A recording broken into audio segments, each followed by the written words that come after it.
de celui qui fait Hiruzen Sarutobi Naruto alias Sandaime Okage. Écoutez King Bradley de Full Metal Alchemist. Écoutez Monkey D. Dragon de One Piece lâcher Moeki Kitazo avec à la Natsu, genre Moeki Kitazo. Moi, franchement, j'ai hâte d'entendre. Franchement, j'ai hâte d'entendre ce seiyuu là dire ça en animé parce que si vous ne le savez pas, celui qui double Inil dans Fairy Tail, dans la version Jap, c'est celui qui fait donc la voix donc de Sarutobi, du King Bradley dans Full Metal euh, et de Monkey D. Dragon. Et franchement, moi je suis là, oh putain, ça va être un truc de fou. Bref, donc ce chapitre-ci, donc le 401, et on a passé quand même la barre des 400 chapitres, c'est quand même énorme, je trouve. Mais ça fait un petit moment que j'attendais ce chapitre-ci, parce que c'est celui-ci qui va montrer, en fait, c'est par les premières réactions, en fait, des persos, pardon, vis-à-vis de certains sujets qu'on peut deviner facilement, en fait, ce qui leur tourne. C'est-à-dire qu'en gros, ici on voit visiblement que Ignil a certainement beaucoup de choses à dire, mais il n'a pas le temps visiblement parce qu'il y a Knologia, donc ces choses-là ne sont pas urgentes, donc il n'y a aucun danger, un compte à rebours ou quoi, donc rien de vraiment pressant dans les jours ou dans les années à venir, donc ça efface, enfin ça annule la possibilité qu'il y ait, je sais pas moi, quelque chose qui doit être préparé bientôt. Donc je pense qu'il n'y a rien d'urgent, de toute façon ça va. Et vous comprenez peut-être pas pourquoi c'est important, mais c'est quand même important. Bref, alors je m'attendais aussi à quand même voir Acnologia, enfin parler quand même un peu, quoi, je veux dire, genre lâcher quelques mots vite fait, quoi, à Inil, parce que Inil c'est un dragon, tout comme Acnologia. Bon, d'accord, Acnologia est soi-disant le roi des dragons, mais je veux dire quand même, Inil c'est un peu le roi du feu, enfin le seigneur du feu, machin, bref, et je me suis dit que voilà, c'est pas un insecte, parce qu'il parle pas des insectes, comme le disait Zeref, mais bon, je pensais qu'il allait causer un peu à Inil. Et ben non, en fait, il parle pas, donc c'est bon, c'est pas grave. Mais j'imagine que les premiers mots que vont lâcher Acnologia seront certainement des mots très très importants. Bref. D'ailleurs, une petite question qu'on s'était posée, c'était est-ce que les autres dragons de Wendy et de Yaji sont aussi à l'intérieur d'eux? Et visiblement non. Donc visiblement la réaction qu'ont eu tous les Dragon Slayers, c'était pas vis-à-vis donc de leurs dragons à l'intérieur d'eux qui réagissaient à Knologia ou quoi, mais c'était juste parce que je sais pas, leur instinct de Dragon Slayer en fait ont réagi à Knologia qui était là. Qui approchait donc. Il y a juste Natsu donc qui a son dragon visiblement en lui. Est-ce que les autres ont aussi? Je sais pas, c'est encore très flou, mais j'imagine que non parce que d'une certaine manière, j'imagine que Metallicania, Inil et Grandin et oh Dieu, combien c'est, seul sait combien moi j'espère voir une scène où Aknologia va combattre ces trois dragons là, mais je me suis dit que s'il devait sortir ce serait maintenant, pourquoi attendre plus longtemps alors qu'Aknologia est là et pourrait l'aider à les vaincre ou quoi. Et d'ailleurs ce qui me chagrine, enfin ce qui m'interpelle beaucoup c'est pourquoi en fait Neil se charge d'Agnologia comme si c'était sur l'instant que c'était important. Ça veut dire qu'en gros, c'était pas comme si c'était quelque chose de vraiment important à faire.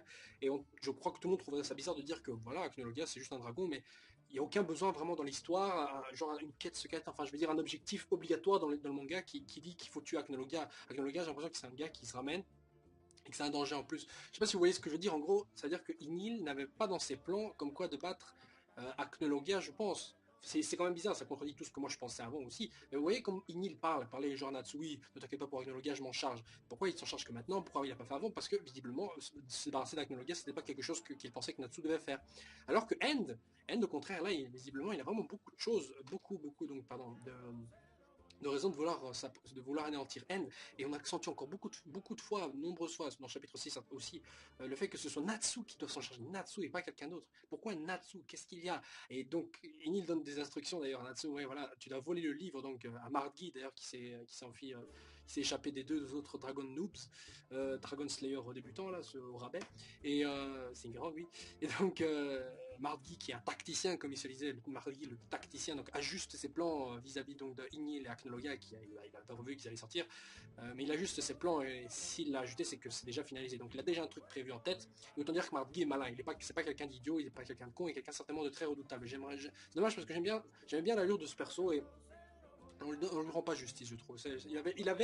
Margi avait l'aura d'un bon antagoniste, mais j'imagine que c'est pas lui le big boss et que ça va être End, bah, obligatoirement. Je rappelle d'ailleurs que cette partie de l'arc s'appelle Extreme Pain, donc douleur extrême. Est-ce que douleur extrême, est-ce que c'est une référence à... Enfin, je pensais que c'était une référence à Kyoka, vu qu'elle avait sa malédiction qui amplifie les sensations, machin, de douleur notamment. Mais en voyant avec Neil, j'imagine que quelque chose va bientôt être découvert, je crois, qui va faire souffrir plein de gens, ou en fait c'est le fait que Inil lui-même sort de Natsu qui a causé un grand choc, une grosse peine, une grosse douleur, quoi. Donc il reste deux chapitres encore, en comptant... non, il reste je crois le prochain chapitre, je ne sais plus exactement, je crois que il nous en restait un, je compte, 1, 3, 1, 2, 3, 4, 5, 6, 7, ouais. Donc le prochain est le dernier, en fait. Le prochain est le dernier de cette partie de l'arc, donc du tome, je crois. Encore celui-là ou le prochain, mais dans les deux prochains chapitres, on a certainement quelque chose de très important. Donc on est chacun des arcs qui étaient tournés vers un perso, Wendy, Erza, vite fait, Gray, Lucie et maintenant Natsu. Et Natsu était le dernier de la bande, donc c'est le dernier sur lequel on va s'attarder. Après, j'imagine qu'il y a la fin de l'arc, donc contre N. Mais voilà, donc je reviens sur ce que je disais, que Natsu ne doit pas du tout ouvrir le livre, il doit juste le prendre. Pourquoi?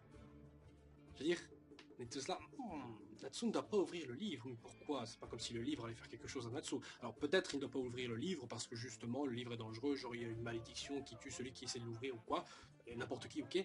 Mais comme c'est Natsu qui doit le faire, c'est qu'il y a un danger vis-à-vis de Natsu et pas vis-à-vis de quelqu'un d'autre, et que quelqu'un d'autre ne pourrait pas le faire. Donc Natsu a un rapport très très proche avec End, mais bon, ça je l'ai déjà développé dans ma théorie. Moi je disais Natsu c'est End et tout, et ensemble ils fusionnent, enfin bref ça. Et franchement mais on est à ça d'avoir une confirmation. Mais ce que dit Inil est vraiment très clair. Bref, en tout cas, c'est assez amusant de voir Inil et Natsu se réunir, surtout que les deux se rapprochent beaucoup, ne serait-ce que dans les expressions de leur visage, enfin de leur gueule, enfin, ouais, au niveau du design de leur regard, tout ça, des phrases, mais Kiktazo, I'm fired up, I'm burning, je sais pas comment vous dites, mais... donc en gros, ils ont vraiment le même caractère. On reconnaît bien donc on reconnaît bien Natsu en Inil, comme on reconnaît maintenant Inil en Natsu aussi.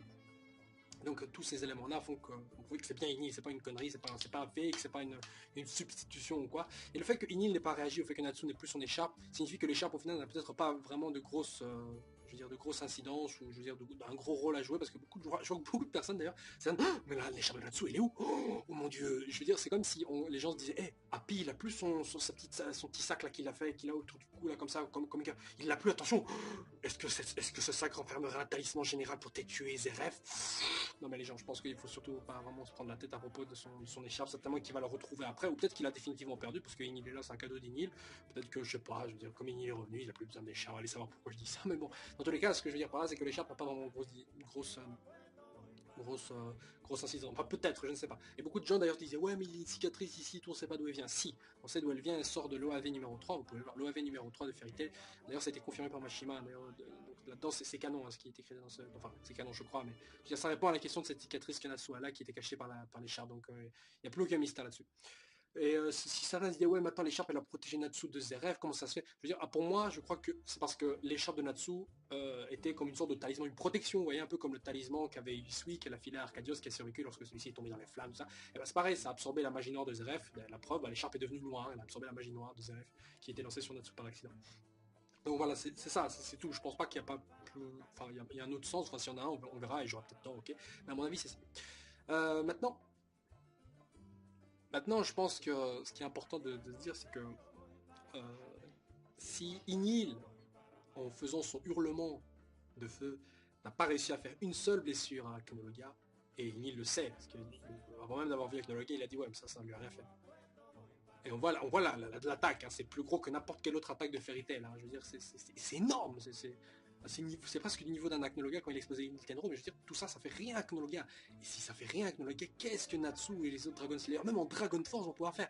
Alors, peut-être qu'en Dragon Force, voilà, c'est parce que c'est l'explosion d'Inil, ils font des grosses explosions, et que voilà, ça a l'air impressionnant, mais en fait, le mode Dragon Force sur les Dragon Slayer fait un plus gros dégât, et alors voilà, patati patata. Il y a beaucoup de trucs relatifs dans Fairy Tail. C'est par exemple comme la magie de Demon Slayer, est-ce que ça rend Grey plus fort? Ou est-ce que ça ne le rend pas plus fort, mais rend sa magie plus efficace contre les dragons? C'est-à-dire qu'en gros, s'il lançait sa magie contre un gars, ça aurait le même effet. Ça aurait le même effet, quoi. Alors que s'il lance sur un démon, c'est pas parce qu'il est devenu plus fort, mais parce que sa magie est plus efficace sur les dragons. Vous voyez la logique? Je veux dire, c'est un peu comme, c'est le même genre de truc. Est-ce que peut-être la magie dragon sur les dragons, ça marche pas trop? Parce que ça va être paradoxal ce que je veux dire, mais est-ce que les dragons n'utilisent pas de la magie de Dragon Slayer? C'est-à-dire, est-ce que les dragons utilisent de la magie? Ok. Mais la magie qu'ils balancent là, c'est pas, est-ce qu'on peut dire que c'est de la magie de Dragon Slayer? Vous voyez ce que je veux dire? C'est quoi? Je veux dire, c'est de la magie qui a une propriété qui est efficace contre les dragons. Et peut-être que les dragons ont enseigné ça à des. Je sais pas moi. Enfin, je veux dire, les dragons ils enseignent ça à leur Dragon Slayer, une magie, ok. Elle est efficace contre les dragons. Mais, est-ce que les dragons, eux, utilisent une magie efficace contre les dragons? C'est ça que je veux dire. Donc peut-être que ça marche pas beaucoup bien sur les dragons parce qu'ils résistent à la magie, les dragons utilisent la magie. Et peut-être que les dragons ont appris une magie efficace contre les dragons, mais eux-mêmes peuvent peut-être pas l'apprendre. Vous voyez ce que je veux dire? Et donc ils l'apprennent, et c'est peut-être pour ça que les dragons ne peuvent pas manger leur propre magie, hein, je sais pas. Mais voilà, et donc les dragons ont enseigné une magie efficace contre les dragons aux humains, mais eux-mêmes n'utilisent pas de magie efficace contre les dragons. Et c'est peut-être pour ça qu'ils ont d'ailleurs inventé les Dragon Slayer. Voilà. Donc c'est une théorie comme ça, à vous de dire ce que vous en pensez, mais c'est peut-être ça, c'est peut-être pas ça, on verra.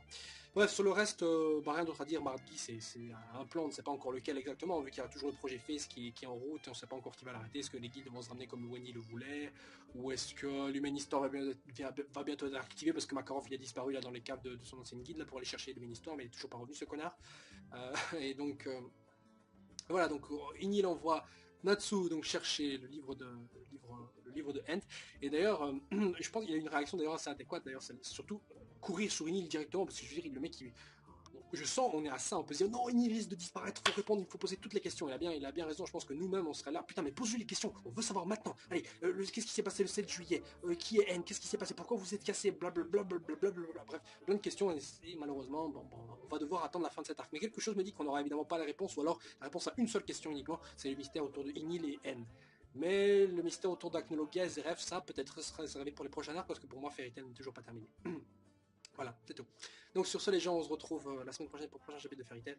Et que dire si ce n'est que ces chapitres récemment sont vraiment...